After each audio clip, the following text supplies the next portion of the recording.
السلام عليكم ورحمة الله وبركاته. بسم الله الحمد لله والصلاة والسلام على رسول الله وعلى آله وصحبه ومن والاه. اللهم لا علم لنا إلا ما علمتنا إنك أنت العليم الحكيم. اللهم علمنا ما ينفعنا وانفعنا بما علمتنا وزدنا علما وأرنا الحق حقا وارزقنا اتباعه وأرنا الباطل باطلا وارزقنا اجتنابه وادخلنا برحمتك في عبادك الصالحين. آمين يا رب العالمين. أهلا وسهلا everybody to another halqa on the Fiqh of Financial Transactions. MashaAllah, may Allah subhanahu wa ta'ala double and triple your reward for being here on such a warm day. What is it, minus 26 now? Yeah, MashaAllah. طيب. Inshallah, your reward inshallah multiplied. Alhamdulillah, we're way past the half line of Fiqh al-Muamalat, the Fiqh of buyu', of transactions and business.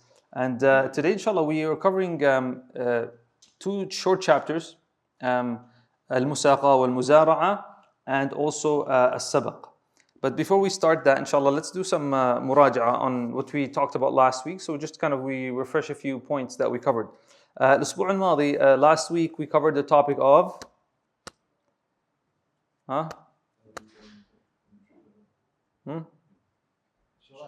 المشاركة, right? Okay. أو الشركة, right? Partnerships. تمام. And in summary, how many kind of sharikas did we mention? 5, ahsant. So we said the Hanbalis, they say there are 5 kinds of sharikat. So the first sharika was what? Sharikatul inan. Okay, sharikatul inan. What was that like? 2 partners or more, and both put money and time. Tamam. Then we had sharikatul what? We had so let's name the 5. Al-inan. Shirkat al-abdan, where they kind of put their physical labor, okay. Al-wujuh, where they go actually get some loans and they buy some merchandise and then they sell it together, right? They use their own kind of reputation. And al-mudarabah, right, where one person has capital, one person has time and labor, so the person puts and they agree on a percentage. And then one is al-mufawada, which could be a mix of all of them together. Or some ulama said it's where 2 or more people say, you know what, everything we own is 50-50 between us, okay? And we have the authority to make agreements, and if there's debts, it's on both of us. If there's profit, it's on both of us. وَإِلَى آخِرِهِ, and we went through that. طبعا the topic of a sharikat, it's much more vast now, especially now in modern day business and stuff. But that's just the foundation. If you understand the foundation, inshallah, you can expand on that bi'idhnillah ta'ala. So today, just so we can finish early, inshallah, I know it's a cold day today. So let's start with our next chapter, which is al-musaqat wal-muzara'a. طبعا نعم. So فصل في المساقات والمزارعة. المساقة from the word what? السقي, right? Which is like watering something. تمام? So we're going back to farming now. Okay? I know this is maybe not so practical or you might think it's not so practical, but you never know. You might buy an acreage, or maybe the go to BC, BC is like somebody told me who was in Vancouver a few days ago, and people were swimming. And we were here and people were swimming, and we're here minus 26. We can't even walk outside. But subhanallah, we're not that far from each other, subhanallah. But so you never know, there's people that they just want to retire, get an acreage or 2, and they want to figure out get some land. So you should know how to deal with land and property, etc. We want to talk about musaqat. It's basically what it is someone has land that has fruits, trees and plants. And let's even say maybe you own this land in your country back home, but you need someone to manage it. So that's what it is. You own this land, it has trees and everything, but you need someone to manage it and run it. Okay. you hire that person, and then he takes care of it. He takes care of it, and you agree on a percentage from what comes out of it. So, مثلا you say, okay, you take care of it, you get 40% of the fruits that come out of it, and I'll take 60%. Tamam, he gets 40% for the labor, and I'll get 60% because it's my land, aslan. Okay, so that's basically what al-musaqat is. Al-muzara'a is very similar to al-zara' is to what? To plant something. Okay, so al-muzara'a basically it's when you own a land, and you tell this person who knows farming and everything, you're like, listen, man, I have a land.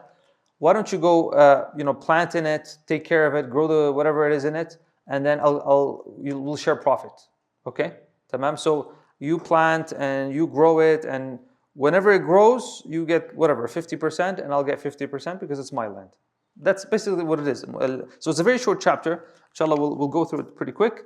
بإذن الله. So يقول المؤلف رحمه الله فصل في المساقات والمزارعة. طبعا we said مساقات from the word السقي in the pattern of مفاعلة من السقي المساقات أي سقي الماء يعني watering something, and it has three different يعني I guess three different types, and the asl of the permissibility of this is the hadith أن رسول الله صلى الله عليه وسلم عامل أهل خيبر بشطر ما يخرج منها من ثمر أو زرع. Right, when Nabi sallam, طبعا when the Muslims went to Khaybar, right, where the Yahud were, this is the last fortress of the Yahud, and it was one of the most difficult battles. And basically when they took over, Nabi sallam made a contract with some of the Yahud there that were very good at farming, and he basically told them, you take care of it, and we get half of the whatever comes out of it.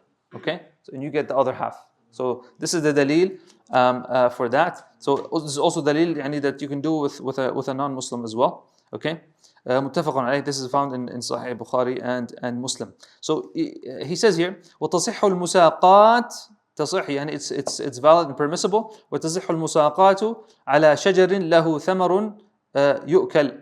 Okay, so the first type, it's for a tree, for trees that have fruits that are edible. So they have to be fruits that are edible. Otherwise, then if it has no use, then it would not be something that would enter this. وثمرة, number two, another type. وثمرة موجودة بجزء منها. Yeah, so maybe some of the trees have fruits, some of them don't. Yeah, that's also valid to do that. وعلى شجر يغرسه ويعمل عليه حتى يثمر. Also, let's say he adds some more trees. So he plants them and then fruits come out. Also, that's also valid. Okay. So if there's a tree that has fruits, okay, and then grows more fruits, or a tree that doesn't have fruits, he takes care of it until fruits come out. Or if there's no tree aslan, he plants them and it grows and you get whatever comes out of it. So those are the three kinds. And then he says, actually, let's read first, then we'll continue reading. طيب. So watering trees and cultivation of lands. Bismillah. So al-musaqat, when someone is given responsibility to water someone's trees with specific share of fruits in return. طبعا here they emphasize the word musha'an. Musha'an يعني it's a percentage. It's not like you can say I get the north side, the profit from the north side, or I get the west. Why is this not allowed? We said last time it has to be musha'an, يعني it has to be a percentage overall. Why did we say this is not allowed?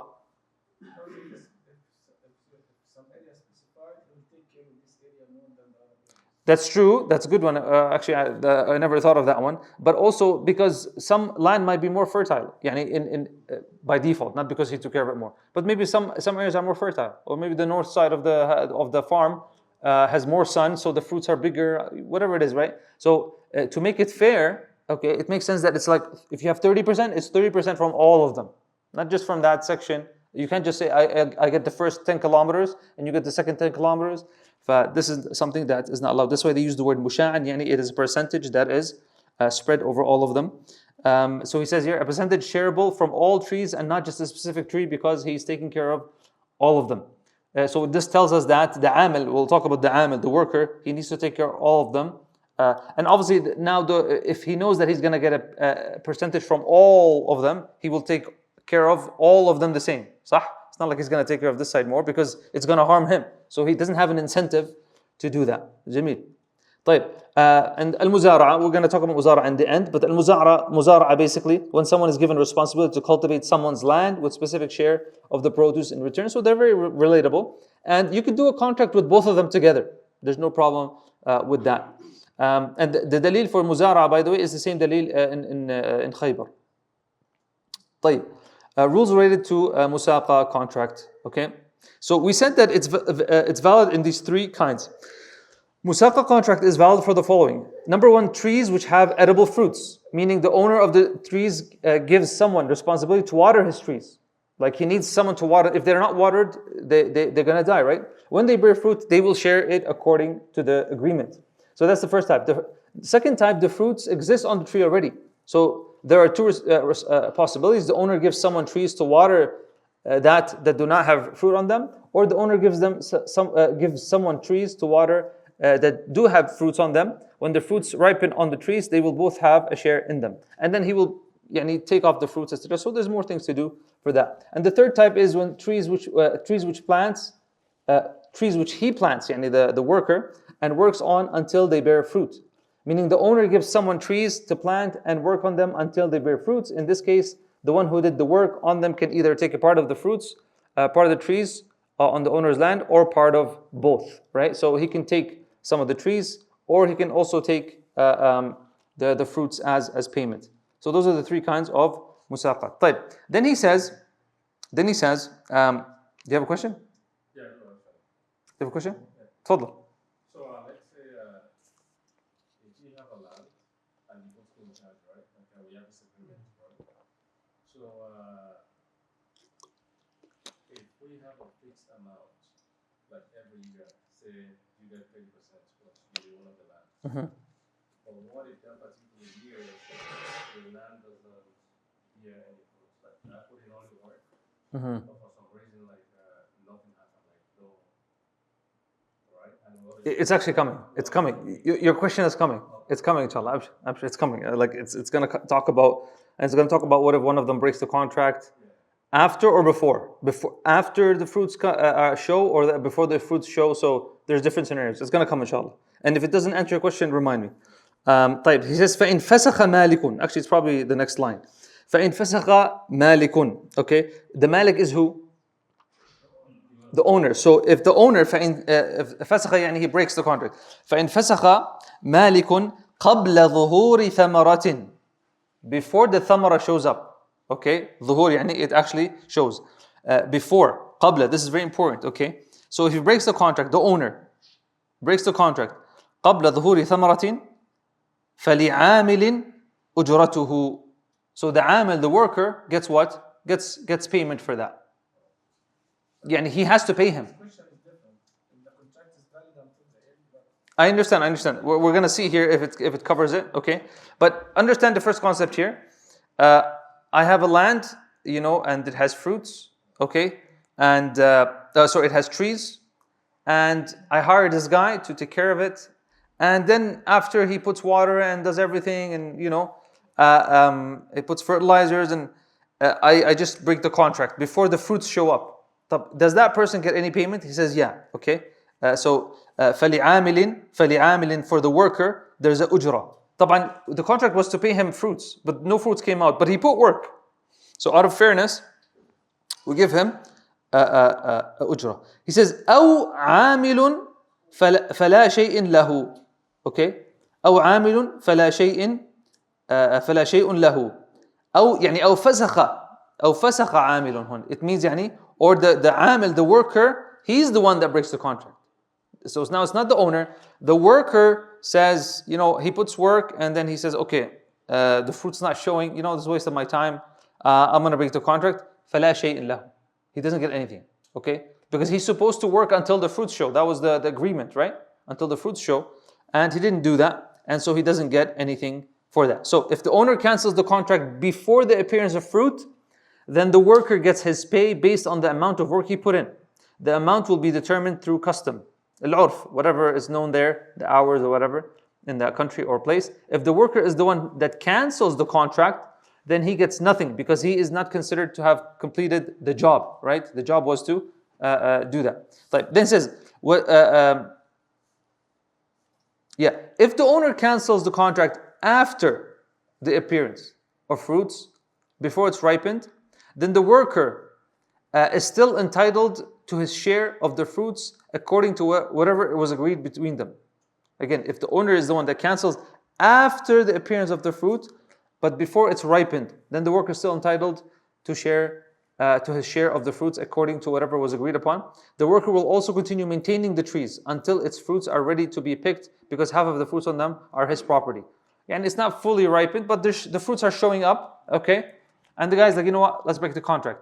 So it's the right of the worker to keep working on them, and it's his responsibility, but he will get his share. He will get his share for that. So for example, Muhammad owns fruit trees and asks Zayd, okay, to take care of them with the agreement that they will share the fruits 50-50. After the fruits appear, you can see the fruits, but still not yet ready to be picked. Yani they're green, the apples are green, but not ready yet, okay? Muhammad cancels the contract. The owner cancels the contract. In this case, Zayd still received 50% of the fruits that have appeared because he's the owner of them based on the initial agreement. He's the owner of that 50% of the fruits. But he's not going to take them right away because he needs to take care of them until they ripen. So he has the haqq to keep them on the trees. Okay, even though he doesn't own the trees, he keeps them on the trees and then he gets his 50% of the apples, and then he leaves, okay, that contract. طيب. جميل. Then he says وَتُمْلَكُ الثَّمَرَةُ بِظُهُورِهَا وَتُمْلَكُ الثَّمَرَةُ بِظُهُورِهَا. اليوم أي ساعة العشاء؟ 6:03 or something. طيب. So وتملك الثمرة بظهورها. نعم. Okay. 6 o'clock exactly, yeah? Okay. Inshallah, we'll finish right before that. بإذن الله. طيب. He says وتملك الثمرة بظهورها. تملك يعني you possess it, you own it, okay? When do you own the fruit? Yani if I said I own, the share is going to be 50-50, okay? When do I actually own the fruit? As soon as it shows. Now, khalas, I own it. That was the rule we mentioned now, that as soon as the fruit shows, khalas, and one of them cancels, khalas, now I own it, but I have to wait. So وَتُمْلَكُ الثَّمَرَةُ بِظُهُورِهَا وَتُمْلَكُ الثَّمَرَةُ بِظُهُورِهَا فَعَلَى عَامِلٍ تَمَامَ عَمَلٍ إذا فسخت بعده. We just mentioned that, yeah? وعلى عامل تمام عمل إذا فسخت بعده يعني بعد ظهوره يعني بعد ظهور, after the fruits show, he needs to keep working on it. That's his responsibility, okay? Then he says وعلى عامل كل ما فيه نمو. So now he's going to start talking about what's the responsibilities here. Okay, you have this contract, this musaqat contract, okay? What is the responsibilities of each person? Okay, who's gonna water? Who's gonna take care of the land? Who's responsible to bring the water? Like, is the worker supposed to like get the water all the way from the well and do all those all those things? And is supposed to like who puts the seeds if there's some غرس that has to take place. وعلى عامل. So على means يعني on him, the responsibility on the عامل, the worker. وعلى عامل كل every. كل ما فيه نمو, everything that involves growth, نمو, أو إصلاح, or fixing something, okay? وحصاد, okay? حصاد يعني to harvest. ونحوه, and anything that's similar to that, okay? ونحوه.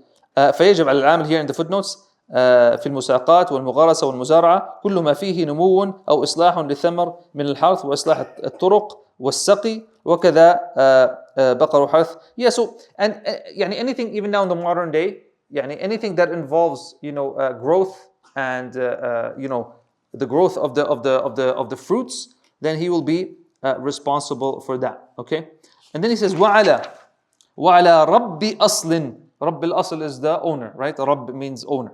وعلى رب أصل, the owner of the place. حفظ ونحوه. حفظ ونحوه. He's in charge of like maintenance. Something breaks down, he's responsible for that. The pipes are leaking, he's responsible to fix it. My job is to just the worker. His job is to just keep them growing and water. But something's broken. Okay, there's like a wolf or something, or there's like some thieves it's not the job of the worker to get a security unless it's part of the agreement. When the fuqaha, they say this is what's known, okay, through these contracts. Now if they specify something in the contract, ما في مشكلة. يعني I might say 50-50 for this. And then the guy will say, listen, if you want me to take care of more stuff, I'll do it, but just give me 70%. Okay, the worker will say, مثلا, I will take care of the maintenance, I'll do everything, because you're out of the country, it's hard for you, I'll take care of all that stuff. Or maybe he might hire someone else to do the maintenance and stuff like that. Or the guy is like, you know what, I'm a plumber, I'm an electrician, mashallah, he can do everything. So just give me 70% and I'll do it. فما في مشكلة. But the asl here, the default, is the owner of the land. He's the one that takes care of الحفظ, يعني maintenance. Okay. وعليهما بقدر حصتيهما جداد. Yeah, and responsibility is according to their shares in terms of يعني harvesting the fruit. Let's read. So responsibility of the worker and the owner of the trees is as follows during the maintenance period, and once the time arrives to pick the fruits, then each will receive his agreed upon share of the fruits. Now, yeah, that's what we said in the last line, that each of them will get according to their shares, okay, in fruit, طيب, or in the harvest. يعني. So the worker is responsible for the following. The worker, the fruit's growth, ripening, harvest, etc., and anything else either related or fulfilling such jobs according to custom. This goes back to the custom and the urf and the and what's known between people. And the owner is responsible for preservation of the land, right? Anything else either related to fulfilling such job according to custom. Yeah, let's say he needs a greenhouse. It's the owner has to do that. Okay. What else? What are other things that might be needed for maintenance? Material, fertilizers. If he needs like some pesticides, whatever it is. Okay. Machinery. To water, whatever it is, يعني the ladders, the buckets, كل هذا, it's upon the owner to bring them. Okay? So these are things that the owner is responsible for. It's not the worker's responsibility. طيب, and now we go to al-Muzara'a. So we're done with Musaqa. Any questions on Musaqa? It's pretty simple, right? Any questions on Musaqa? Pretty simple. طيب. وتصح المزارعة, and he says that al-Muzara'a is also valid, and we said that's called cultivating land. Okay, we said al-Muzara'a basically is when you have a land and you ask someone to cultivate it, plant into it and take care of it, and starting from zero basically. وتصح المزارعة بجزء معلوم مما يخرج من الأرض. بجزء معلوم مما يخرج من الأرض. So it's a valid contract, and the عوض, I guess the reward for it, or the transaction is, it says بجزء معلوم, okay, يعني a percentage that is known, مما يخرج من الأرض, whatever comes from the land or from the earth. Okay. لا, this is up to, the ratio is up to both of them. It's up to both of them. يعني whatever they decide on, they can decide on what percentage they want to do. Anybody here has done anything like that? Yeah, what's a common percentage? 50-50, yeah? Okay. Yeah, but the Sharia never gets involved with these kind of things. The only time the Sharia will mention numbers is where? The whole Sharia, pretty much.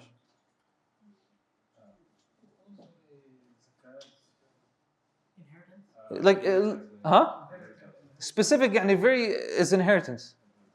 Yeah. Zakat, yeah. Zakat.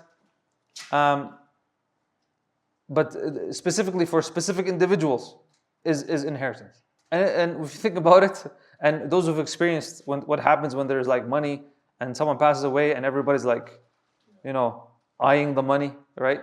Big fights, big dhulm. From the hikmah of the Sharia that Allah subhanahu wa ta'ala decided. That's a huge thing, subhanAllah. That's a rahmah in our deen. But in the other ones, the Sharia is very flexible. Whatever you guys agree on, as long as it's there's no dhulm involved. So then he says here, بِشَرْطِ عِلْمِ بَذْرٍ. So now he mentions the conditions. What's the conditions for Muzara'a?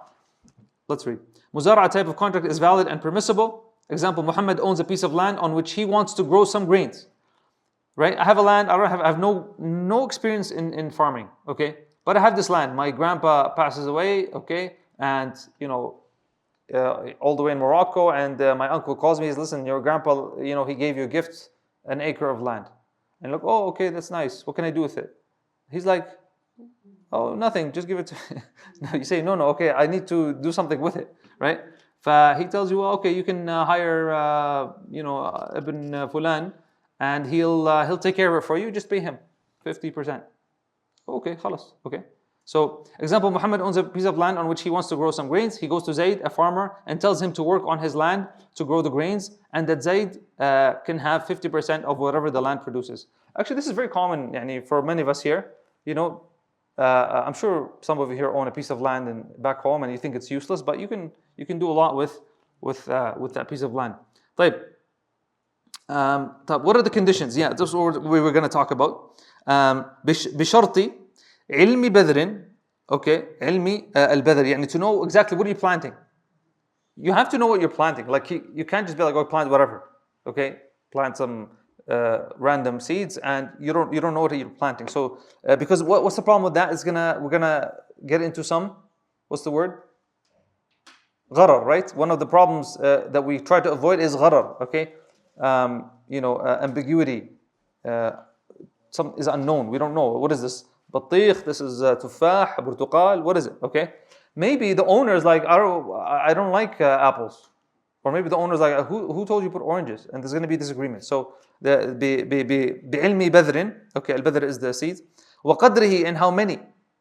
Okay, what if the owner, only wanted like 10 trees, and the guy goes and puts 50 trees? Mushkila. So I'll be like, okay, no, put 20 trees in that area, and they have to be,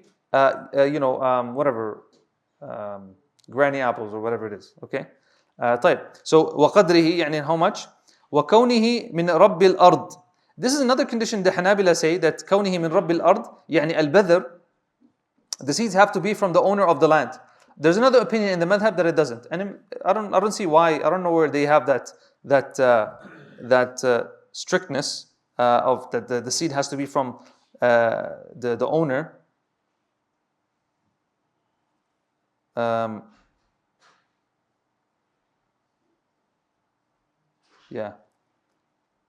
This is actually, sorry, this is the dalil I was just reading right now. Their dalil, it's not that strong, but they said in Khaybar, there's no dalil that the Prophet ﷺ,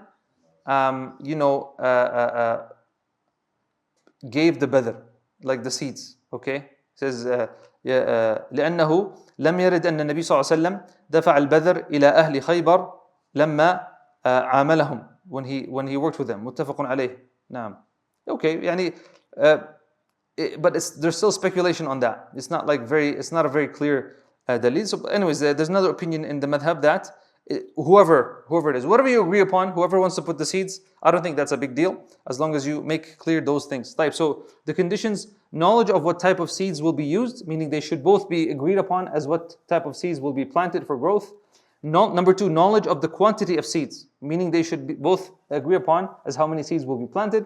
The seed must be provided by the owner. As we said, that's one opinion, and the other opinion, it doesn't have to be. But basically, the whole thing is decrease any type of ambiguity, gharar, so there's no issues and other problems, bi'idhnillah ta'ala. Okay, so that's pretty much al-muzara'a and al-musaqa. Any questions on those two? طيب. My question is not answered. So your question, okay, repeat your question. You said if he works on so the worker worked on the land, and for some reason nothing grew. Exactly, and they have a fixed percentage saying. So 50-50. Okay, 50-50. I told you to water and whatever, and nothing grew. Yeah, and both of them never cancel the contract. What do you guys think? You say 50-50, and what does that mean? So like nothing came. Yeah. So the worker will take nothing. Ahsant. Okay, what do you think? Yeah, the same. Like because to grow it, he needs still to provide material and stuff like this. So he already lost the owner. The worker lost his time. So it's makes sense. What do you think? Huh? Okay, yeah. So, and it makes sense logically that he gets nothing.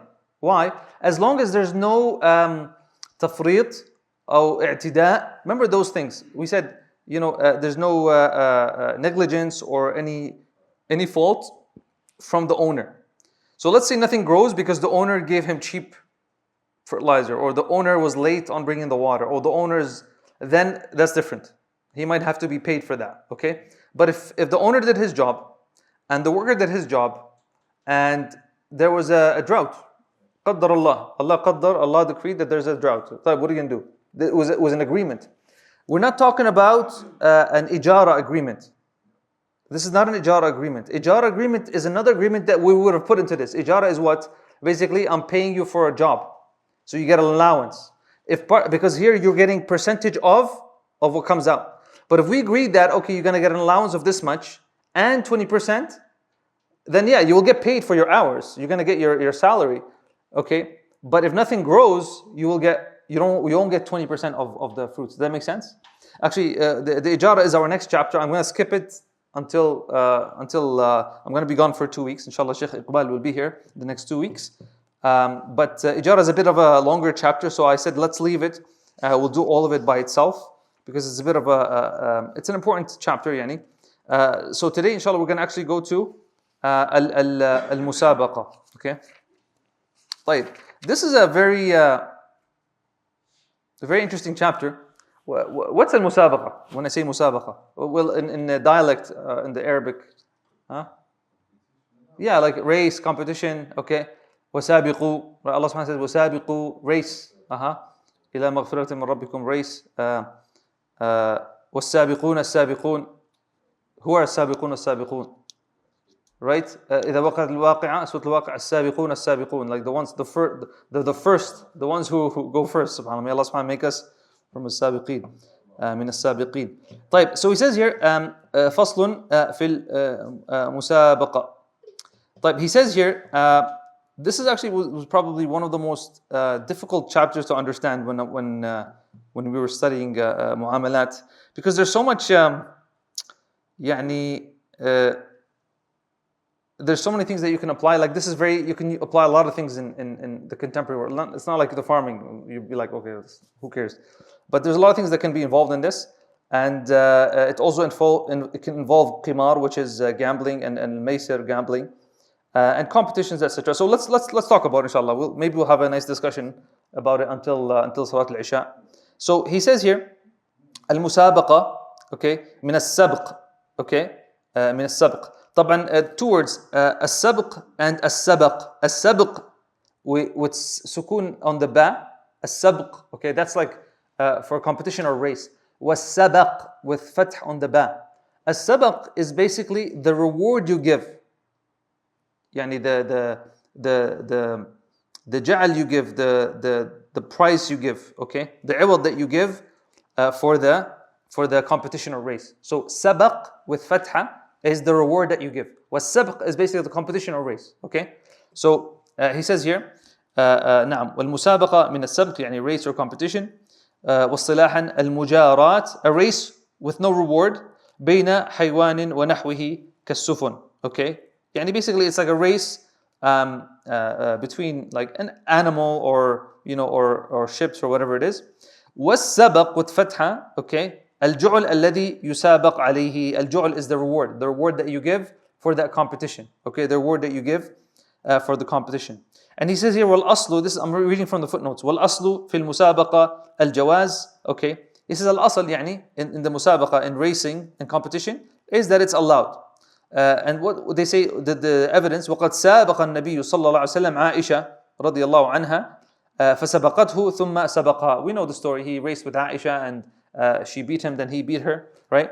رواه الإمام أحمد وغيره. وفي حديث ابن عمر سابق النبي صلى الله عليه وسلم بالخيل المضمرة من الحفياء وكان أمدها ثنية الوداع وسابق بين الخيل التي لم تضمر من الثنية إلى مسجد بني زريق وكان ابن عمر في من سابق متفق عليه. So يعني we have plenty of evidences for just normal competition, racing, etc. No problem with that. طيب. Let's read. فصل في المسابقة. He says وتجوز المسابقة وتجوز المسابقة على أقدام. So it says it's allowed to do مسابقة by foot, okay. وسهام سهام are like arrows, okay. وسفن, okay, and ships, or you can do any analogy on those, okay. I guess motorcycles, yeah, car racing, sure, but and there's tafsil on that. ومزاريق, مزاريق are like spears, okay. وسائر حيوان, and any other animals that you race with, like what, like camels, horses, right. Donkeys, they race with donkeys, okay. I don't know if that's the thing, okay, but it's not like cows and any cows. Anybody race with cows? Cows don't run. Huh? Cars, not cows. Yeah, cars. Actually, I mean, a lot of things go into this chapter, like, like boxing and car racing. So, I know you're gonna ask me a million questions about that, and it's a difficult chapter to talk about because there are some things that there are some things that the Sharia mentioned specifically, and there are some things that the ulama, they try to look at the effect of the sport. So, for example, okay, like let's talk about, you're going to ask about boxing, okay? You're going to talk about boxing. But what do you guys think about boxing? Mulakama. Mulakama, like what do you guys think about? Because so we have a clear hadith. If we have a clear hadith, there's no other way to interpret it. The whole sport is about hurting the guy's face, like hitting the guy in the face. That's the whole sport. That's it. Tamam. And there's a hadith for it. It's very difficult for someone to come and say it's halal. It's very difficult. Tamam. But okay, let's say, for example, let's say another sport. What's another sport that might be controversial? Huh? Hockey? Hockey? Okay, hockey, the point is to hurt someone? It's like, no. Where's Salim? Salim, the hockey player. تفضل.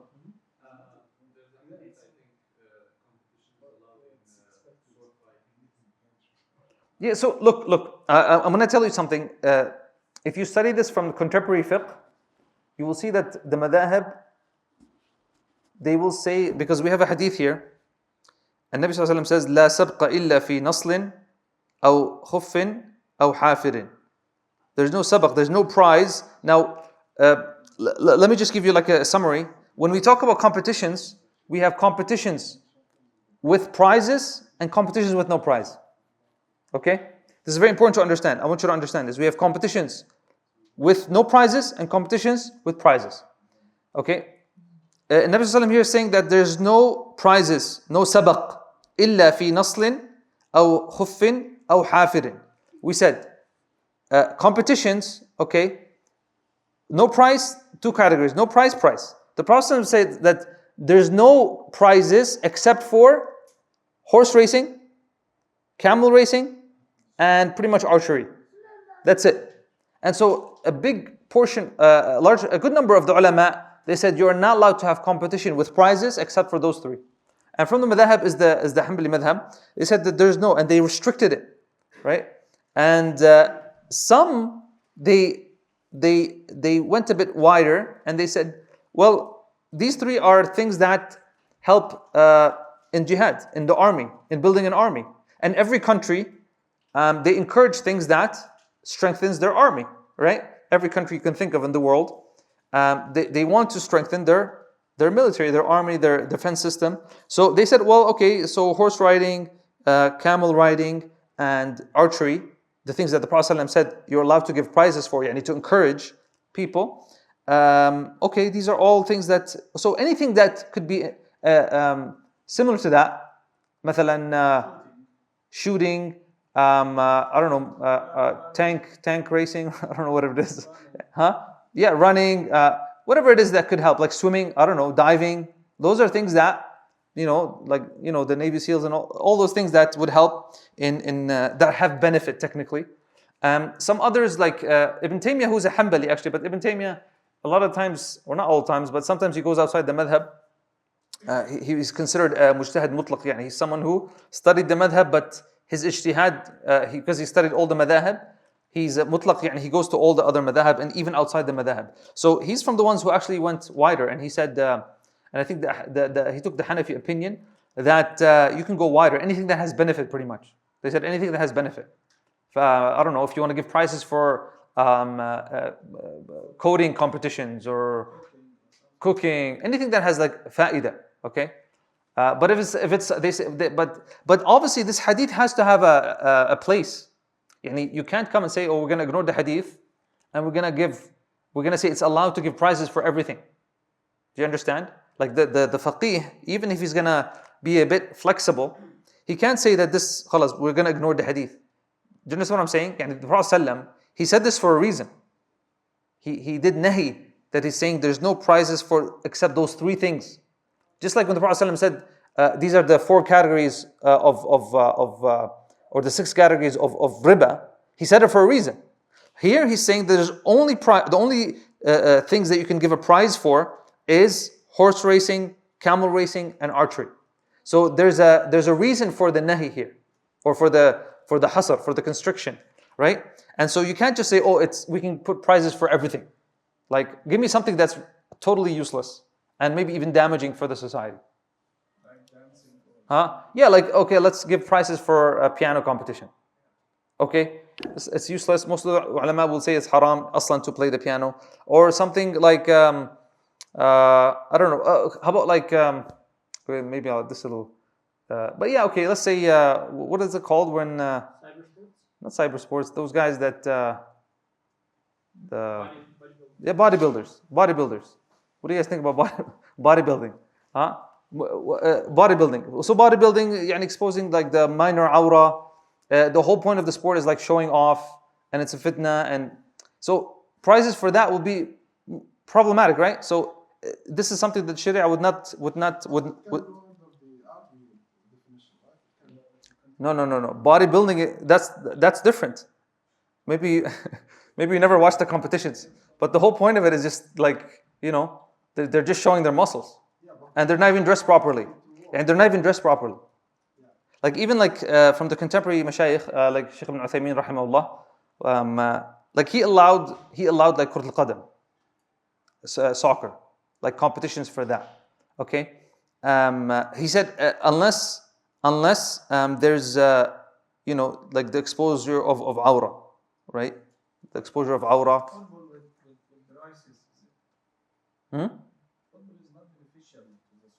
No, but with the shart they say if there's a fa'ida. Mathalan, the fa'ida is that we push the shabab away from haram or from other things. Okay?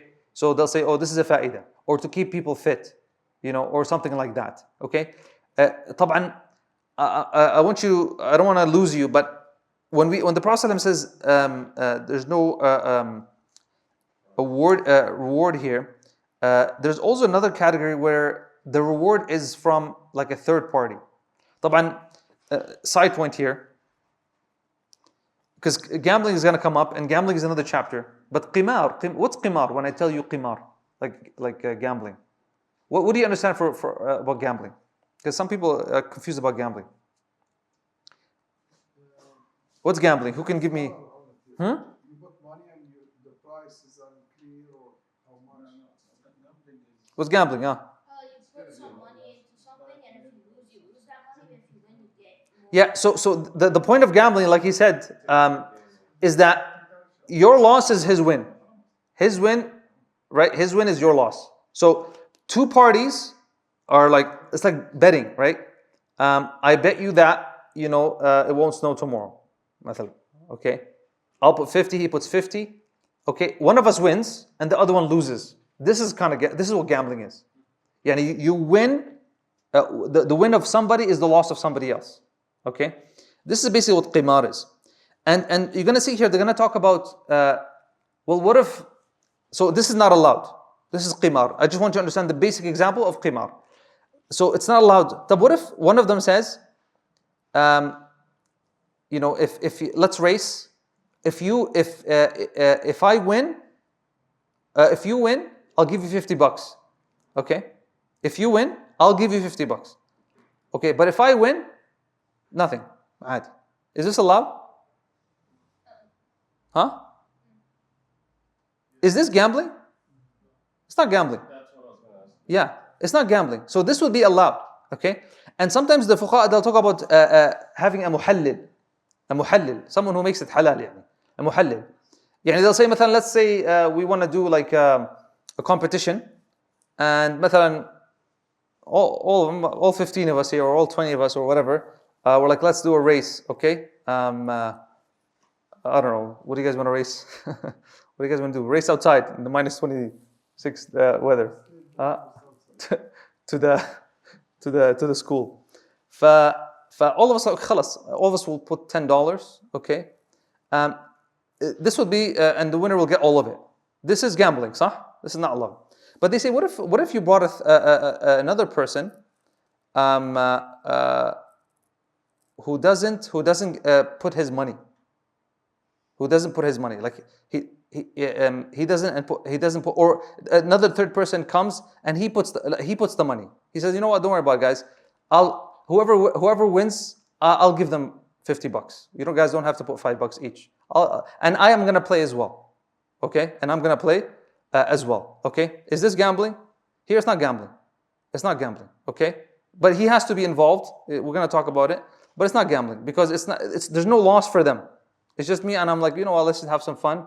Okay? And let's race. And if whoever wins gets the 50. And I could win it too. I could keep my 50 and one of you guys can win the 50. There's no problem with that. There is incident during the Prophet time when the Romanian guys was defeated, and then the ayah came that they will defeat in a few years. Yeah, Abu Bakr gambled with Jewish person, right? Abu Bakr radiallahu anhu gambled with a Jewish person? I believe so. Yeah, he put down some camels and bets. Yeah, the details of the story, I forgot them. Yeah, bets. There was, I think, there was kind of discussion between Abu Bakr and Jewish person, and when the ayah came that غلبت الروم في أدنى الأرض وإنهم بعد غلبهم سيغلبون في بضع سنين. Then he gambled with him. He told him يعني that they're going to lose or they're going to be defeated. And Abu Bakr said in 7 years, and the Prophet asked for 9, right? Yeah, because he was sure, Abu Bakr was 100% Sure, because of the that ayah. it's going to happen, right? Yeah. Okay, so the question is what? So I mean, this is kind of. No, at the time, I don't think gambling was prohibited at that time. Was the hukum there that wallahi I'm not sure, but that's a late time in the seerah aslan. So I'm not sure actually.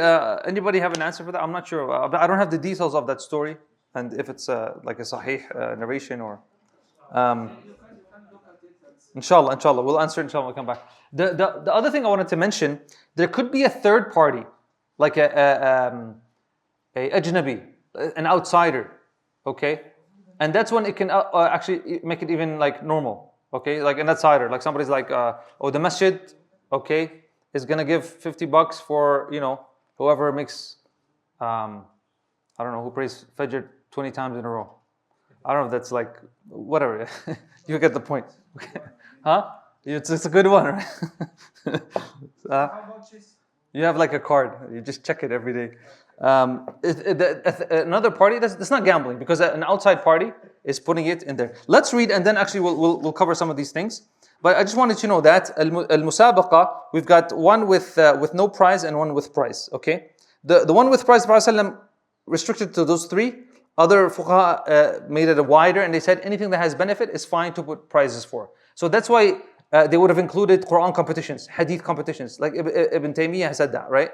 Rahimahullah. For anything that helps the ummah, right? Give prizes for Quran competitions, give prizes for hadith competitions, give prizes for whatever, the robotics, give prizes for whatever. The Hanabila would have said no, it's very clear. The Prophet said X, Y, Z, that's it, those are the only three. Now the ones that are for no prize, is everything allowed? No, obviously there are things that you're not allowed to compete for. Like what? What's Like pork or anything? but like specific competitions or games. So So some of the classical examples, I knew chess was going to come up. Shataranj, right?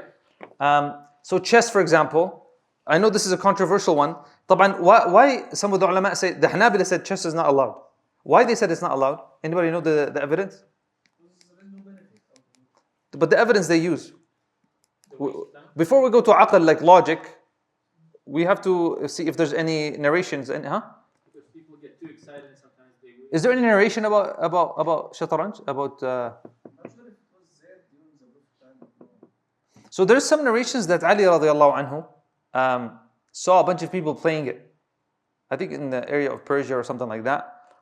And he says, I think the narration said, "Ma hadi tamathil" or something. What are these like shapes or tamathil is used in the Quran for like idols, right? What are these idols that you're playing with? Like, and so some ulama saw that as some kind of. طبعا Ali radiallahu anhu. Why does he have some authority? Because he's from the 4 khulafa, and the Prophet ﷺ said, "Alaykum bi sunnati, sunnat al-khulafa al-rashidin, al-mahdiyyin," right? So they have some authority. Umar radiallahu anhu has authority. Abu Bakr, Uthman, they have authority to do tashri' from the evidence of the Prophet ﷺ. طيب. So, but did Ali do nahi here? So the guys who said it's makruh, okay, so the rulings, the most famous rulings on shataranj and chess, we have tahrim, like the Hanabila said tahrim, I think the Malikiyya said tahrim, I think the Shafi'is and the Hanafis, they said karaha, it's disliked. They said because Ali radiallahu anhu didn't say haram or la yajuz or he just says, what's this? Like he kind of like looked down upon it, right? So there's some kind of now the ulama, they would have said if there's money involved, yeah, like if you're betting money, like okay, 50, put 50, let's play, yalla, bismillah, whoever wins gets the 50. This is gambling, tamam? Okay? But if mathalan you say, okay, you two play, go ahead, whoever if it's a prize from the outside, maybe that might be allowed. If it's like something that's encouraging mental ability and stuff like that. So that's chess. What about things like car racing? Car racing? Do people die in car racing? Yes, people die actually. Is that a dangerous sport? When you said hockey, the reason why I didn't, because the point of hockey is they play. There is some danger to get injured. You need really good insurance for your teeth, okay? but it's a sport, so it's one of the gray areas, right? So it's difficult for someone to say it's haram because it is a sport. Like the point of hockey, well, it's supposed to, is to play the game and score the. Okay, it's not like boxing. Like it's called like you have to hurt his face. That's the whole point of boxing, right? Hockey, no, hockey. It's not. There's some even football, like American football, and all these sports, right? The other one that is commonly mentioned is what's the one that people ask about? Oh yeah, anything with like dice. Dice. What do you guys think about dice? Huh? A nerd, yeah, a nerd or nerdish, whatever they call it. We have a lot of games with dice. Like, come on, man. We have clear hadith about dice, by the way. And the problem with dice, everyone knows what dice is, right? So we have hadith. It's like putting your hand in the blood of a pig or something like that. And whoever plays with dice, a nerd, it's called a nerd. Then he doesn't believe in Allah and the Messenger or something like that. There's some hadith, or kama qala sallallahu alaihi wasallam. And so we have a problem with nard because we have a hadith, clear hadith from the Prophet sallallahu alaihi wasallam, right? So a nard is a problem. Now, some of the fuqaha they try to see like what's the illah, right? What's the cause of this tahrim? So some of them said because it teaches the person to kind of depend on luck. Yeah, like it teaches the person to depend on luck, and it causes a lot of. So it gets a community or people to kind of just depend on luck. There's no logic. There's no benefit from it. And it's just like it's a total waste of time. Okay, so this is not from the hadith. This is from the ulama trying to understand why the Prophet ﷺ talked about it, right? And maybe in that time it was associated with gambling and other things. Some ulama said that, okay. But some of them said no, just because it goes back, it affects someone's philosophy or aqidah. You might say, okay, come on, Habibi, you're going too far. No, but like, I mean, if someone is raised on believing the importance of luck, does that affect how he deals with things? Like, doesn't he become very risk? Yeah. What's the word they use for, like, risk averse means you are avoiding risk. What's the other person? Risk. Oh, okay. There's another word I can't remember. Let's say it makes you a more risk taker. Like, you take a lot of risk, or maybe you just do random things. Like, مثلا, you start racing in the street, and start doing like 180s and مش عارف ايش. So what they're saying is that it builds that kind of mentality in a person, and to take luck and to just gamble things, right? They say maybe that's the illah, maybe that's the reason. It's a very high level objective, but we have the hadith. So sometimes if you can't come up with the illah or the hikmah, but the hadith is there, what can you do? You cannot go against it. But if a 6-year-old, him and his 7-year-old brother are playing, dragons and, what is it called, that game? Dungeons and Dragons, yeah? Is that okay?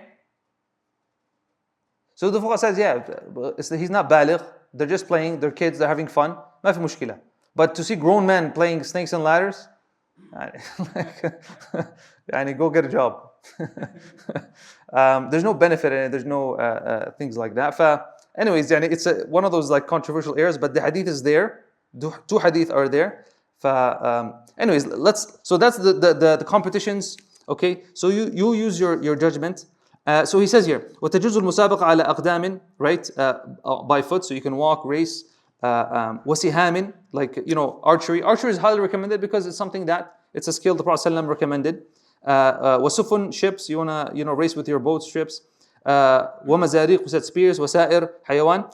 Then he says, لَا بِعِوَض, without a prize. So all those things we mentioned about, you can't do them with a prize because of the hadith we talked about. إِلَّا عَلَى إِبْلٍ وَخَيْلٍ وَسِهَامٍ. The hadith we mentioned, the Prophet ﷺ said that لَا سَبَقْ, there's no prize, إِلَّا فِي نَصْلٍ أَوْ خُفٍّ أَوْ حَافِرٍ. The only three things that you're allowed to race for a prize are the camel, the horse, and for archery. And we said some of the ulama, okay, they expanded that for anything that has benefit. Like we said, like a robotics competition, like a hadith competition, Quran competition, all of those. Okay. And then it says, وَشُرِطَ. Actually, let's read first our slides. So it is permissible to compete in the following: foot racing, archery, ship racing, spears, racing on animals, etc. However, no reward can be given for such competitions except for the following: camel racing, horse racing, and archery. We mentioned that. The official position of the Hanbali school only allows reward for these three types of competitions. It allows other competitions, but only if done without offering a reward. But we said that Ibn Taymiyyah and the Hanafi madhab, they all expanded and said anything that has a benefit for the ummah, for the people, then it should be, or it is allowed. It is allowed to give a price for that. طيب. So in terms of the types of rewarded competitions, so we have the ones that are permissible. Okay, so let's talk about the permissible ones. The permissible ones, when you have let's talk about that. When you have مثلا a third party that pays the reward, meaning this party is not a participant in the competition, but will pay the reward to the winner of the competition, like we talked about before, right? There's a competition, and مثلا the governor of a state agrees to reward the winner of an archery competition. ما في مشكلة in that, because it doesn't get involved in qimar. We said qimar, gambling, is when the actual competitors are saying, everybody put 50, whoever wins get all of it. That's qimar, that's gambling, not allowed. But if مثلا the governor or the ruler or the masjid or whatever says, 200 prize for whoever wins this competition, because they want it to be an incentive for people to do archery, ما في مشكلة. Okay, no disagreement over its permissibility. What about one party only agrees to pay the reward? We talked about this, right? Like, for example, there's two people competing. Ahmed and Muhammad go out to compete in archery. The former, Ahmed, agrees to reward the latter in case Muhammad wins. However, the latter does not agree to pay the former anything in case Ahmed wins. We said this is allowed. If two friends are competing, مثلا, okay, and one of them says, okay, if you win, I'll give you 50. If you lose, ما في مشكلة, I'll keep my 50. Just to kind of like an incentive, okay? ما في مشكلة. There's no dhulm here in any case. Do you guys understand? There's no dhulm here. There's no loss. There should be nobody being upset. Is the guy who's not putting 50 on the line going to be upset if he loses? No, not really. He's not losing. Maybe he's upset because he wanted the $50, but he doesn't feel like he was cheated by his brother.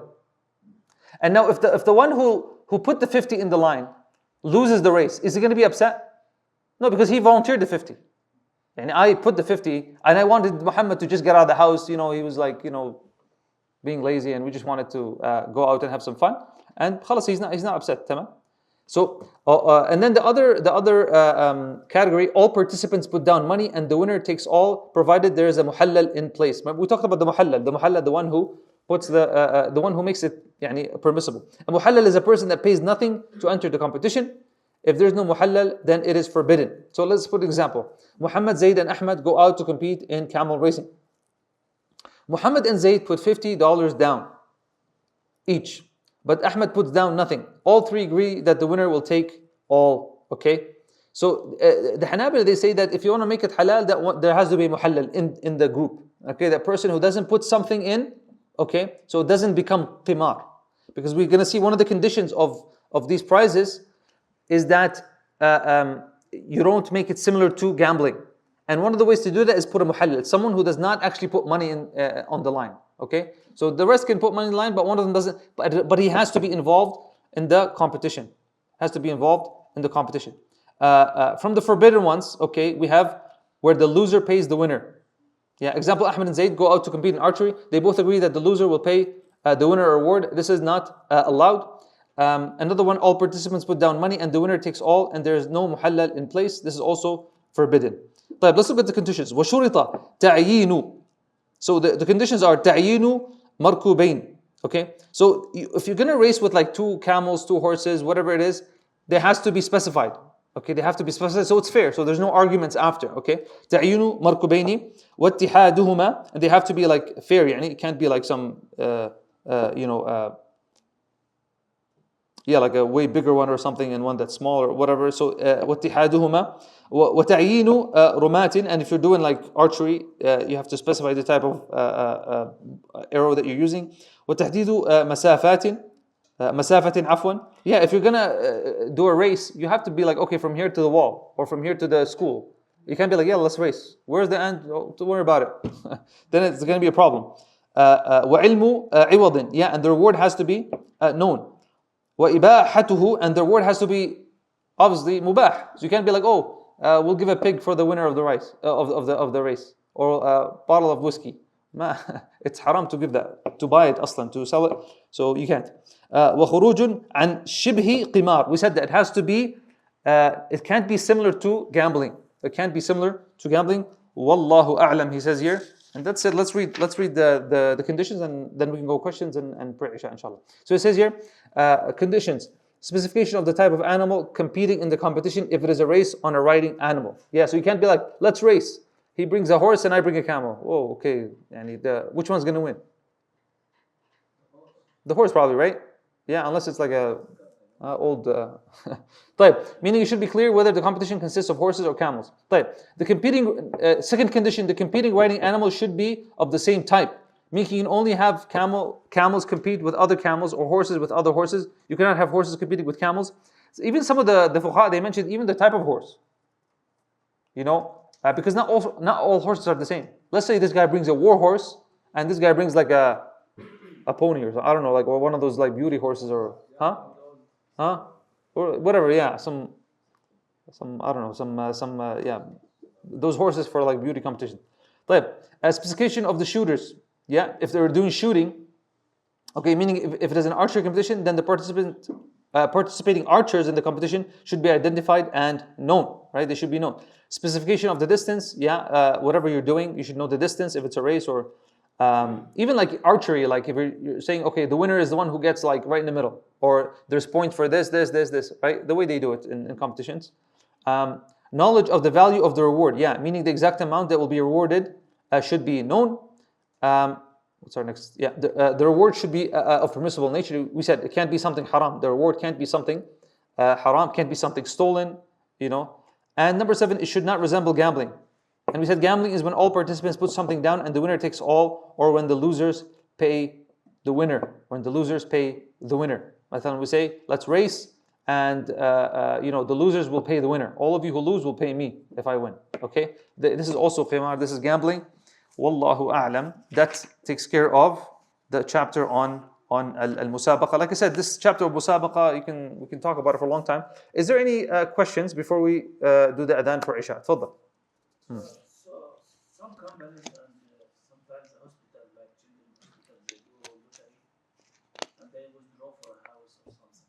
So, but the end, it's for the benefit of the hospital and the community. Right? Okay, so I know where this is going. So you're asking about giving prizes or raffles and stuff like that. So raffle in general is fine. The concept of raffle.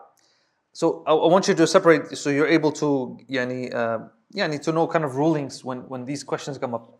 There's the actual competition, and there's when there's money involved, whereas money is put down. Okay. So lottery, we're gonna be like, okay, who's doing dishes today? Okay, let's draw lots. Is this halal?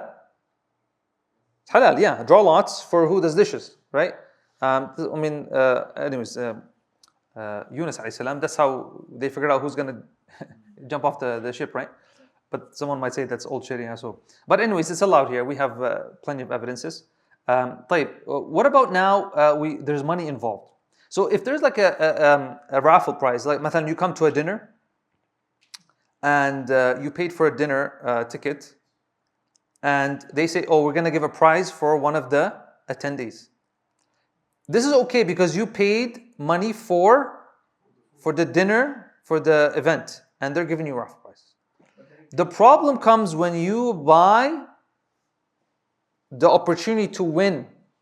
That's the product. So you're buying an opportunity to win, which becomes lottery, which becomes gambling, right? This lottery, the whatever, big A's or whatever they're called.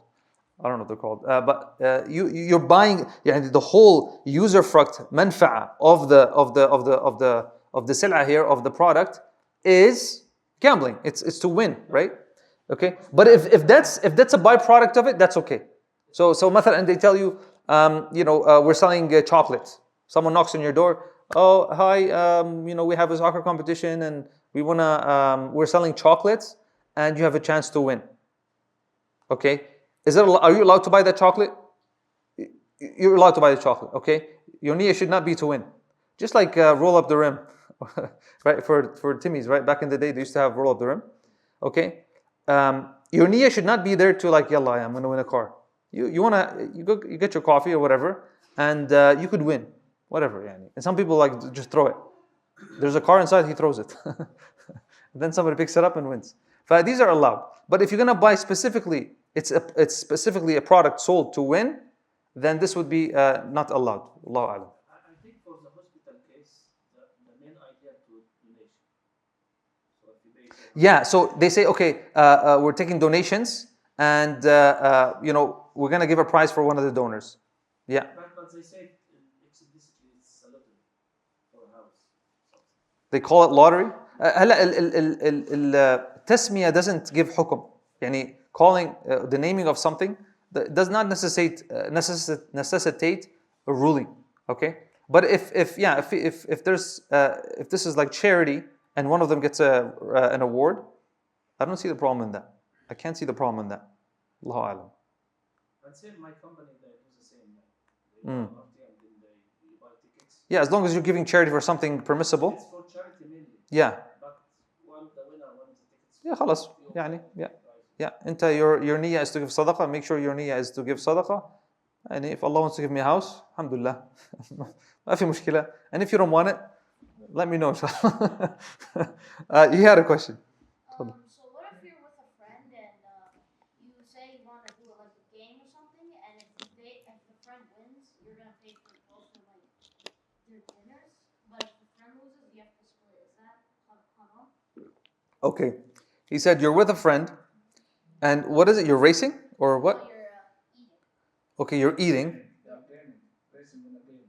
Okay, so you're gonna play a competition on a game. Okay, and then what? If he wins? I was originally saying like you were with a dinner and you want to like do a game with your friend. And then if the friend loses, you have to split the paycheck together. If the friend loses, you split the paycheck. And if they win, you pay for both of them. What do you guys think? Going back to what we talked about. If the friend loses, what is it? If the friend loses, we split the paycheck. Your thing is my thing, my thing is my thing. Huh? Your thing is my thing, my thing is my thing. That's what they say. Yeah, basically, that's like. So they go to dinner and they play a game or something. I don't know, rock paper scissors or whatever, a game. And then he says, if you lose, we split. And if you win, I pay for everything or something like that, right? That's what he says. What do you guys think? Huh? This is gambling, right? Huh? Why can I say Huh? if they split it, does mean everyone paid for himself? No. Why you had to make it so complicated? Yeah, because he's saying if one of them wins, they split 50-50. The paycheck. So it's almost like saying there's no price because someone has to pay the bill. Both of you have to pay the bill, صح? Al-Asl. Wait a second before we give a ruling. Let's understand it, and then we'll pray Isha. So the Asl is that they split the bill, right? This is the Asl. This is not extra money that they're putting on the line, right? So because basically this is going to be converted to if one of them wins, there's no money, and if the other one wins, he will pay an extra amount. And we said that's okay. Didn't we say that's okay? Isn't that like saying let's race. If you win, you get if you win, I'll give you 50. But if you lose, don't worry about it. Is that similar? No, this is the opposite. Huh? This is the opposite. This is the opposite? So who's losing here? The loser is loser. Huh? The loser is paying 2 meals. The loser is paying for 2 meals. No, but don't count his meal as a second meal because he has to pay for it aslan. Yani, possibility number one, there's no money involved. Everybody pays for their bill. This is the asl, right? Okay. Possibility number 2 is one of them volunteered to give the other one 50. So The other one offered, not volunteered. yeah, offered. Yeah. Offered this deal to the Yeah. He offered that if you win, I'll give you the 50. So he's offering the 50. This is not gambling. This is the same example as we said that, well, let's race, and if you win, I'll give you 50. If you lose, you don't have to give me 50.